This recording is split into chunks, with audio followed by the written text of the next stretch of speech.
Hi, this is Brian. Welcome back to Philosopher's Notes TV. Today we've got another great book, Influence by Robert Cialdini. Influence, subtitled The Psychology of Persuasion. This book was originally written over 30 years ago. It is kind of the classic manual on influence, the psychology of persuasion. Robert Cialdini is one of the world's leading authorities on influence and the psychology of persuasion. He's a professor in both the Department of Psychology and the School of Business at Arizona State University. And this book is kind of part consumer's guide to not getting duped and scammed, and kind of part marketing guide on the triggers of human behavior. He makes the important point that these triggers, which we're going to talk about, can be used for good or for ill. We want to stand up, final big idea, against those people who are using these natural triggers for their profit at our expense. Philosopher's Note, right? Unpack these ideas. 5 ideas here. So we'll start with turkeys. Turkeys. What do turkeys have to do with influence? Well, did you know that you can take a mama turkey, right, and trick her via certain triggers? Here's the deal. A mother turkey will respond to the cheep, cheep sounds of their little chicks, right? So cheep, cheep, cheep, cheep, cheep, cheep. That sound is a very important trigger for the mother. If she hears that sound, the cheep, cheep, she will nurture her chicks. But if she doesn't hear that sound, she'll actually ignore them or even murder them. Cheep, cheep, cheep, cheep, super important trigger that she naturally follows. It reveals the health or lack of health of her chicks, right? Now, what's fascinating is that the mother turkey's natural enemy is a polecat. If you bring a polecat in near a turkey, that mother turkey will attack the polecat, or go after it and just basically do everything it can to get rid of it and kill it, right? Now, what's fascinating is you can get a stuffed polecat and you can pull it on a string toward the mother turkey, and she'll have the same response to the stuffed polecat that she does to the real polecat, right? She'll go after it and attack it. But if within that stuffed polecat you put a recording that sounds like, or that is a recording of, a baby turkey going cheep, cheep, cheep, cheep, cheep, cheep, the turkey, mother turkey, not only will she not try to kill that polecat, she'll actually bring it in under her feathers, right, under her wings, and nurture it as if it's one of her chicks. Cheep, cheep, cheep, cheep.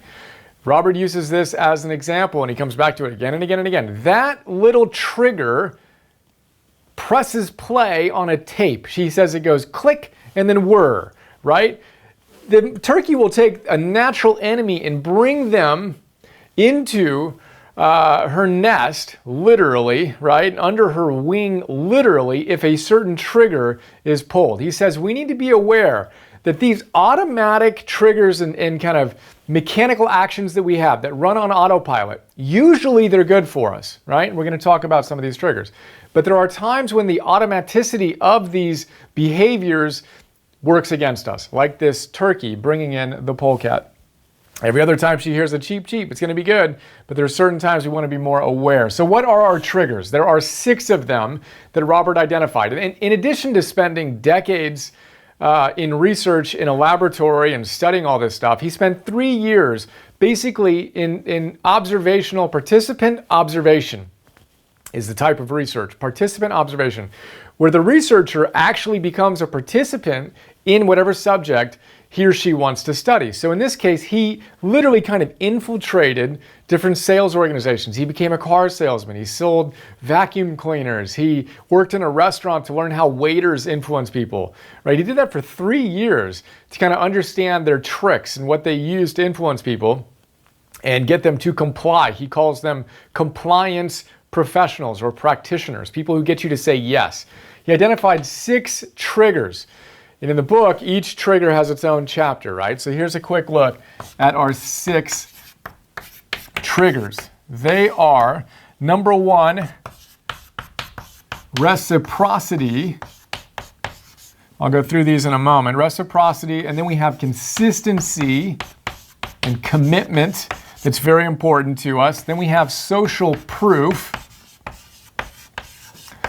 And then we have liking. And then we have authority, which we're going to talk about in a fair amount of detail in the next big idea, or in one of the other ideas. And then we have scarcity. So these are the triggers that he found these compliance professionals use most often. Very quickly, reciprocity. The basic idea here is that when someone does something nice for you, you have a very strong built-in mechanism to respond in kind, to do something nice in return. Now, this is usually a really healthy thing in human civilization, right? If someone's being kind to you, to return that favor is a really cool, noble thing to do. It's important for our civilization. But when profiteers use this to their advantage, we want to be aware of it. So reciprocity is our first thing. The second one is consistency. We have a desire as humans to make commitments and then to be consistent to those commitments. So he talks about, we're going to talk about how to use this positively in our own lives to influence ourselves. But he calls this the foot in the door technique. People get you to take just a little bit of action, and then they can get you to take a lot more action. That's consistency. And then the third is social proof. Best-selling, right? Fastest growing. Social proof is a very, very powerful thing. Again, usually this is good. When you see a lot of people doing something, typically, evolutionarily, that was a sign that it was a thing that might be smart to do. Now, you want to pay attention because that social proof can be fabricated, or you could be following a herd over a cliff. Buffalo style, not a good idea. Fourth big idea is liking. Now, of course, liking people is typically a good trigger. Someone is likable, awesome. We engage more deeply with them. But con artists and other people who are moving in quickly can get you to like them very, very, very quickly. And you want to stop, slow down, and notice, wow, I really like this person. I just met them. Is there something going on here? And separate that liking from any decision that you might make. The fifth big idea is authority. Again, it's a healthy thing to have a healthy level of respect for legitimate authority. But if we over-rely on that, we can do some things that get us in trouble. We're going to talk about that. And then the sixth big idea is scarcity. Limited supply. Act now, right? Sale ends in 24 hours. You got to do it right now, right? You got 5 minutes to decide, whatever. Scarcity. You might have noticed it sells. It's everywhere. Again, pay attention. You want to notice that the natural impulse is to see something when it's scarce, right? But you want to check in and make sure that you aren't being driven by that impulse like a turkey. So those are our 6 triggers. Again, the whole book walks us through each of those in a ton of depth. We talk about it a little bit more in the note. Third one I want to focus on now is consistency. Now, rather than talk about how we get manipulated by outside forces, I want to talk about how to use this as a force for good in our own lives. So again, we have an impulse to be consistent. He shares a funny story about a group of individuals. Imagine a neighborhood, right? So you live in a neighborhood and someone comes around and says, hey, I want to put a huge billboard in your front lawn that says drive safely. And they show you a picture of what it would look like. And it takes up your entire front lawn, right? And it's poorly stenciled lettering. It just looks horrible. Something like 83% of the people who are given this offer say, no, thanks, I'm not going to do that. Very understandably, right? Only 17% comply. But a different group, 2 weeks before, had a different volunteer come over and say, hey, would you mind putting a tiny little 3-inch square sticker in your window that says, be a safe driver, right? And almost everybody said, sure, I'll do that. That's a cool thing. I'll put a little tiny little sticker in my window, right? But what's fascinating is 2 weeks after they did that little tiny thing, they took a tiny step. The individual came and said, hey, you want to put a billboard in your front lawn? Looks horrible, but you want it? And something like 75% or roughly 70x%, 4 times more people complied to the request for this huge billboard if they did something tiny before they were asked for something huge. That's the power of commitment and consistency. So we want to be aware and not do things, even tiny little things, for individuals or organizations where we aren't really certain of the motives or if we really want to be engaged in that line of behavior.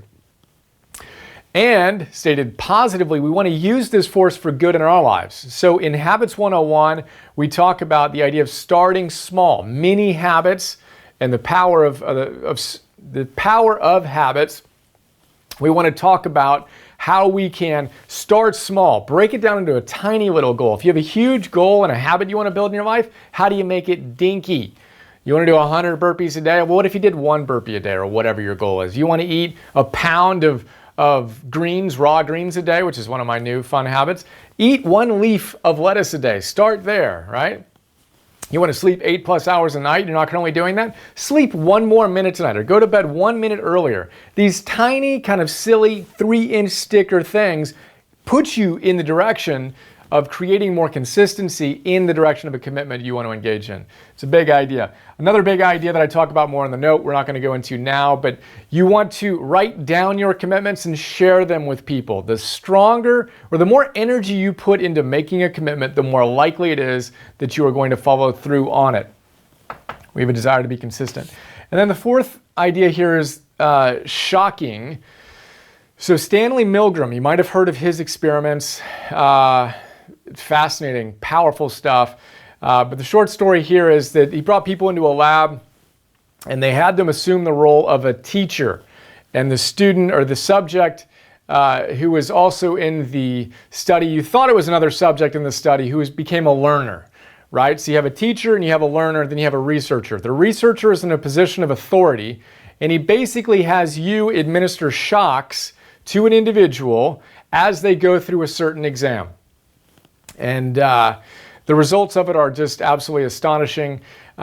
Short story is when you have a person in a position of authority, they can get you to do things that you wouldn't otherwise do. They had this individual administer shocks every time the learner got a question wrong. Started out super mellow, then the shock became stronger and stronger and stronger and stronger till it got to a point where it was like 450 volts that you thought you were giving to the other person in the experiment. And this person was screaming, begging this individual, you, to stop administering the shocks. But the authority figure would say, continue administering the shock, continue the study. And the learner, or the teacher rather, would be sitting there struggling, but would do it, right? They'd keep on administering these shocks. And before Milgram ran this experiment, he asked a bunch of leading psychologists, hey, what percentage of people do you think will administer the highest shock? And these, great psychologists said, I'd guess 1-2% max. Truly psychotic people would administer this highest degree of shocks to an innocent individual.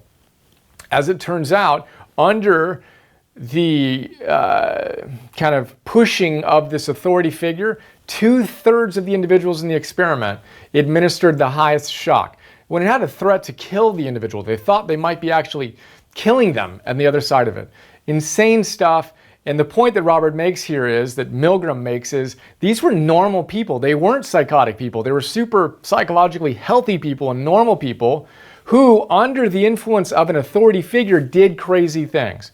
So the point here is that we can be influenced unduly by people in positions of authority. Now, again, of course, respecting legitimate authority is almost always a healthy thing, or certainly usually a healthy thing. And for society to work, it needs to be a healthy thing. But when people manipulate authority and use it in a not in a benevolent way, we need to be aware. An example I use here that leads us to the fifth big idea, which is to stand up against people that are abusing this stuff, is the American Heart Association. I mentioned in the happiness diet. They gave a stamp of heart healthy to Trix and to Cocoa Puff. Now, I believe that the American Heart Association is a pretty authoritative institution. That's just something I want to believe in, right? And if this group is putting heart healthy on Trix and Cocoa Puffs for a fee to the manufacturers of that junk food, it makes you kind of wonder what's going on. And Robert makes the point that, again, these triggers can be used for good or for ill. It's just how we've evolved. And it's typically how we can function very well and efficiently in a very, very busy and noisy world. We need to be able to do things automatically. But we also need to stand up to people who are using these things to manipulate us in a negative way. Whether it's the heart-healthy seal of approval on Trix and Cocoa Puffs, stop buying that stuff and stop buying food from the manufacturer in general. Anyone who would do that doesn't deserve our money. those same companies that are spending $10 billion a year to advertise to kids while the obesity rate is tripling over the last X decades. That's insane. So take a step back and notice how different businesses with whom you may be engaging in doing business are using these triggers in an unhealthy, unhelpful way. And Robert says, stand up against them. And then that's the consumer side of it. And then on the creator side of it, let's create noble businesses. Let's deal with our community and our customers with a deep level of respect and virtue. And if we're going to use these things, do so. And again, he says he's a marketing professor. He teaches people how to use these things, but do so from a place of higher ideals and respect, not violating these triggers and getting people to do things automatically that are against their better interest and that they wouldn't do if they slowed down and thought about them rationally. So stand up. Remember the shocking effects of following authority mindlessly. And again, the point there was that these weren't abnormal people. It was you and me who get influenced by these authority figures. In iconoclast, we talked about rule number one of being an iconoclast is to be able to step back and say, you know what, I'm going to challenge authority or a culture's view on this idea, and I'm going to propose an alternative view, and then I'm going to have the courage to deal with the pushback. It's a really, really powerful thing as we want to create more influence from an authentic, grounded place. Remember, consistency, it can be used against us, but it could also be used for us. Remember those mini habits, the tiny habits, and how things tend to grow. We want to be committed and consistent. Write down your goals, share them with people. Our 6 triggers: reciprocity, consistency, social proof, liking, authority, and scarcity. Can be used for good and ill, but let's not be turkeys and let our automatic flow be used against us. That's a super quick look at this book. Fascinating research studies and his stories about what he learned kind of behind the scenes. And if you're into this, I think you will enjoy it. For now, think about the big idea that most impacted you, what jumped out, what landed. How can you apply it to your life more today? Get on that. Have another awesome day. See you.